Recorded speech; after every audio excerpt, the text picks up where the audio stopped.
Hey, hi everyone. Welcome to your show, Coffee with Expert. This is Ranmay Rath, your host for today's episode. And today we have CJ Bachmann, who is the Chief Executive Officer at One SEO Digital Agency with us. Hey, CJ. Hey, Ranmay, thanks for having me. Great. CJ, before we go into the details, let's get to know the human behind the mic. How was CJ as a kid growing up? Oh my gosh, I was bossy for sure. No, so I grew You up are in right now as well, I yeah, guess. I know. I grew up in Florida on a farm. So I'm a very Southern girl. I was one of five. I was supposed to be a boy. So I grew up with a family in which I didn't know limitations, especially gender related limitations. So I was very passionate, very driven, very focused, always from day one. I had a father that kind of pushed me to do things outside the norm. And as a child, it felt like child abuse. As an adult, I realized that I was gaining the skill set that gave me the work ethic that I have today. So I would say I honestly I wanted to be things like a teacher, a lawyer, anything that you could think of that was being responsible for other people. So I guess I wound up in the right spot. Lovely. And congratulations on winning the US Search Ever Awards, right? So just want to understand, CJ, how did you land up in the digital marketing space? How did that journey took place? Yeah, so I honestly got my career started way back in 2001 in a construction based organization. So they did all the countertops, cabinets, flooring, and I was on the sales side. So sales has always been something that I've been really responsible for and the head of my career. And I got really interested in marketing because this company did not have marketing. So I started to Okay. do a lot of traditional marketing for them. So I got really big into graphic design and creating billboard designs and collateral, pamphlets, brochures. And I spent about 8 years inside that company selling to contractors. So, first and foremost, that's not easy being 5'1" female, bringing a tape measure and talking about blueprints and countertops. So, there was some obstacles there. But then I transitioned into a sales and marketing role for a heating and air conditioning company. And that's where I got exposed to digital.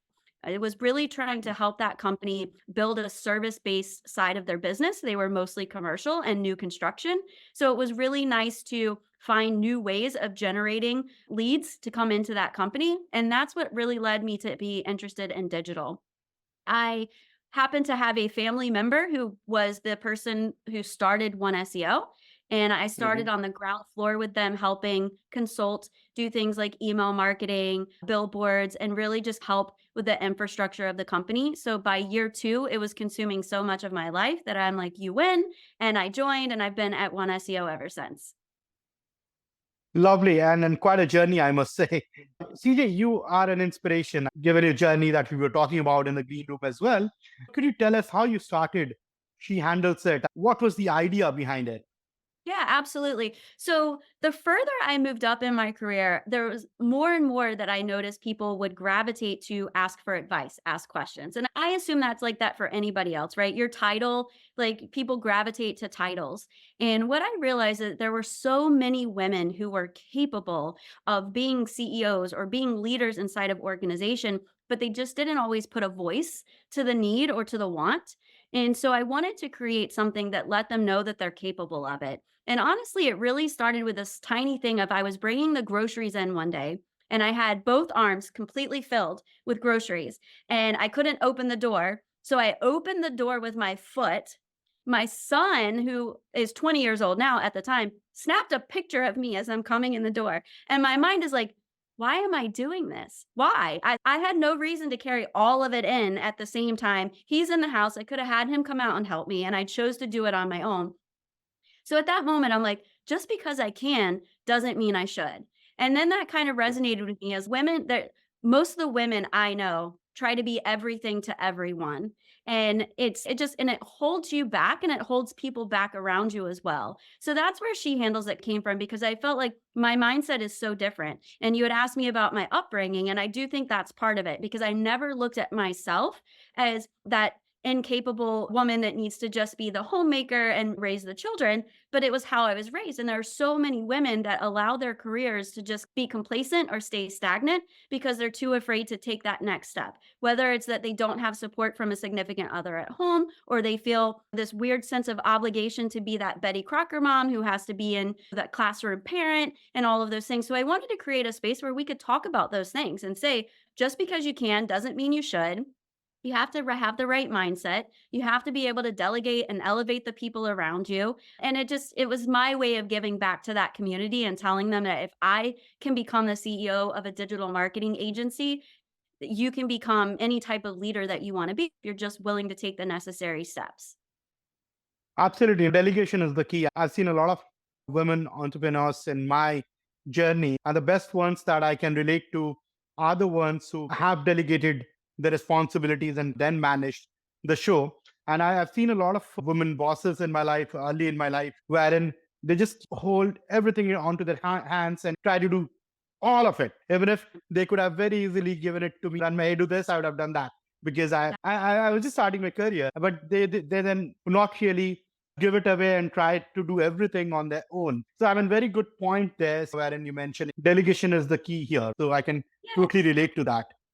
Yeah, and I think there's another piece too that is part of what, and the She Handles It blog talks about it quite a bit. But it's empathy, right? Women innately have the ability to be a lot more empathetic, and not saying that every man can't be empathetic by any means. That's definitely not the You just case. said it, don't worry. Yeah, but as a sex, we have the ability to have that empathy. And the workforce today is very different, right? It's not a because I said so workforce. So it does require empathy to be able to be a leader, to be able to have people want to follow you. You have to be able to understand them. And women are very well equipped as mothers to be able to provide that understanding of the people around them, to be able to make people want to follow you. My team knows that they can come to me for anything. My team knows that if they're having a bad hair day and they're in a bad mood, like, they can tell me, "I'm in a bad mood because of X, Y, and Z," and we'll work through it. They know that I'm gonna understand, and I'm going to look at situations with my employees from that empathetic mindset, because if I don't understand them, then how can I get them to understand me? I need to know where they're Absolutely. coming from so that I can help them see my vision and help them overcome whatever obstacle they may be facing as a result of a task that they're being asked to do. So I think that's another reason why She Handles It exists and why it's so important to me. Absolutely. Yeah, yeah, put it in a very nice way. I really cannot really help but appreciate how our listeners would connect to the way you have explained this, right? CJ, moving on, you run close to 100 people organization now.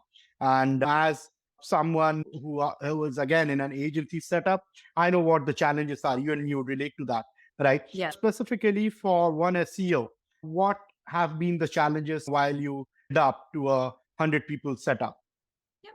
I think on the biggest challenge really is it's always going to be on the human capital side of things, because anytime you change the structure of a company as you grow, as you scale, the what the company looks like changes, and that means what happens with inside the company also changes. So I think some of the biggest things is being able to align everyone with the vision of the company, where we're headed, being able to get them to be fluid because we work in a very fluid industry. It's rapidly changing. And I think those are always going to be the primary challenges. For us, we had quite a few challenges when we reached certain points through the organization. So I'll just explain a little bit about infrastructure challenges. For example, when we were a much smaller company, everybody working on an account was very collaborative and could talk about that client from top down, which allowed strategies to be very collaborative and connected.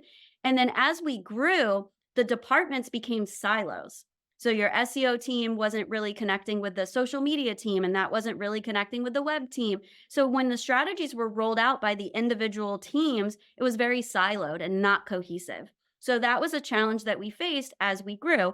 What we did at the time was we decided to take our book of business, break it into three essentially, that kind of small, medium, and large size clients, and then have our employees each in one of those segments. And that allowed us to mimic what made us so successful when we were smaller, because now, again, everybody was collaborative. Everybody knew what was going on with that book of business. Clients were happy, employees were happy. You move on and move forward. As time goes on, a new challenge presents itself as you continue to grow. Onboarding became a challenge amongst the teams, consistency and getting that process to be rolled out. So we had to do a solve for that. Fast forward to now, and we're back at it again saying, okay, what do we want the infrastructure of the company to be and why? What are the problems we're trying to solve for? So I think that it's an ongoing thing that happens inside of an organization where it's not a one and done solve. It once you solve one thing, you have to pay attention for wherever that next bottleneck or issue is going to arise so that you can continue to solve for them. For us, that looked like restructuring the teams. It also included being able to understand the different types and styles of employees that we had in the business so that leadership could be better equipped to work with them. So I made all of my leaders be able to understand different learning styles so that as they're working with their employees, they're able to say, okay, this person is an auditory learner, this person is a visual learner, right? And the same thing in reverse, help them understand their leadership style because some employees you may be needing need that authoritarian method, which sales is one of them, right? Salespeople need that authoritative, Yeah. get it done. You got a quota, let's hit it. I don't hear the phone ringing. But then you have some that need a lot different learning style or teaching style. So it's being able to adjust based on what your employees need. So that's another problem that needed to be solved and is still actively solved on a daily basis to make sure that we are paying attention to the types of clients we have just as much as we're paying attention to the types of employees we have. They all require adjustments. Absolutely. Coming to that point, you have seen so many changes like we were talking about. Explain us through the process of that one most difficult decision that you have taken after becoming the CEO of the agency. I would say honestly, the biggest decision that I made as a CEO was to adjust that structure. That took a lot of time, a lot of brainstorming, a lot of whiteboard moments to be able to say at the end of this year, what's that structure look like? And that's a process I'm going through right now. And I think that's one of the biggest things that I have had to implement. Right now, as we look forward, and we were talking in the green room about diversifications of products and offerings, and I have to build that into what that structure looks like. What I have done now is I've decided what I want to look like in 5 years. And now I'm reversing it back into, okay, what can I accomplish on that plan this year versus what do I need to do next year and the year after that? So we're getting that granular to where we're saying this is what we want to look like, our BHAG, whatever you want to call it, in 5 years. This is our major goal. Now, what did we look like this year? And that's what we're doing now. And it's fun and it's exciting, but it's big moves. Absolutely. What is your favorite client story, CJ? Oh, honestly, it's a painting company. I'm so glad you asked. I have 2, but my favorite, Go for it. client story is a painting company. They joined us many years ago. It was one guy with 1 crew. He had essentially had 2 trucks and 1 crew. He ran one, and then a couple other people drove the other truck. We were able to work with him, enhance his marketing, and really build a strategy that now he's a fleet of 15 trucks and business. He just partnered with another organization, so his company what drove in private equity or funds. That's been exciting. And then even take it to a smaller level. We had a client one time that called me personally to just let me know how much it meant to them that their business was able to grow to a point where he could send his son to private school. And that had been him and his wife's dream because of the area that they were in, and they just couldn't afford it. And because of the marketing and their business growing as a result of what we did, they were able to do that. And that was a tiny win, but it felt really good. Lovely. I mean, that's quite a story, I must say. All right. So we are doing a podcast. What is your thought on podcast as a marketing tool for agencies? Honestly, I think that and we were talking about this in the green room, the way that we Right. look for information, the way that we search drastically is changing. And we're getting back to a point in our lives where especially business owners want information super quick and super simple. And I think podcast is a great way to do that. Personally, I have a 40-minute commute and I don't do anything in my car but Audible, and whether I'm listening to a podcast or reading a book. And that's how I feed my brain. And a little bit of story behind that, a couple of years ago, I was getting really frustrated and I felt like my work life integration, I don't believe in balance, it doesn't exist, but I do believe in work life integration. And I felt like it was suffering. I felt like there were things that I wanted to do that I couldn't do. And what I realized about that is that I couldn't get more time, but I could use my time differently.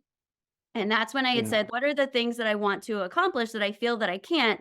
And educating myself was one of them. So I now, every single day on my way in and on my way home, I am audibly listening to either a book or a podcast to feed my brain. And so when you ask me about podcasts, obviously, if I do it every single day, I'm a firm believer that it is a great marketing tool, right?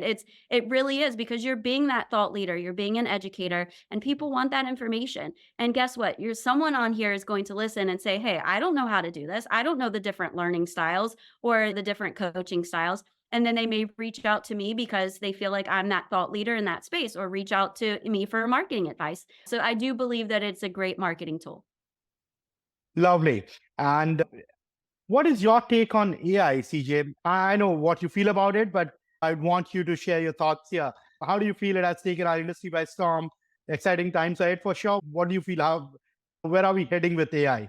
Yeah, and so this might not be the exact answer that people are expecting me to say, but AI is evolution. And I am like, evolution is exciting, right? And I equate it Absolutely. to, I equate AI to power tools, right? So if we go back to caveman days, they had a bat and they whack something over with it, and then you get a hammer and a nail, and that's more efficient. Then you get a screwdriver and a screw, and that's more efficient than the hammer typically. Then you have a screwdriver or a drill, and that's even more. And if you put all those tools out on a table and tell someone to go and build a birdhouse, they're going to grab the drill because they can work smarter and do it faster and it's easier. And that's how I look at AI. It's a tool. It is a tool that lets you work smarter, not harder.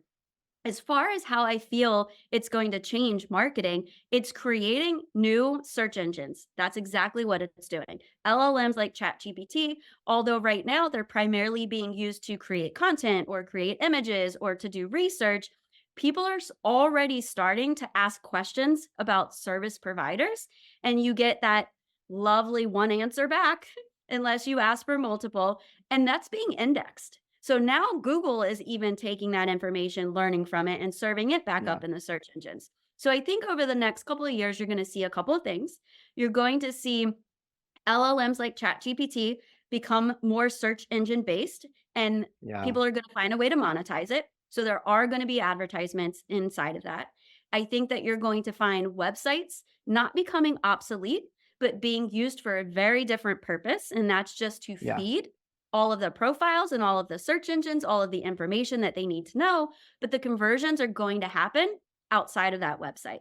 So I think business owners that are willing to adopt technology and work with marketing agencies that are pulling all of this technology into their organizations are going to be far above their competitors.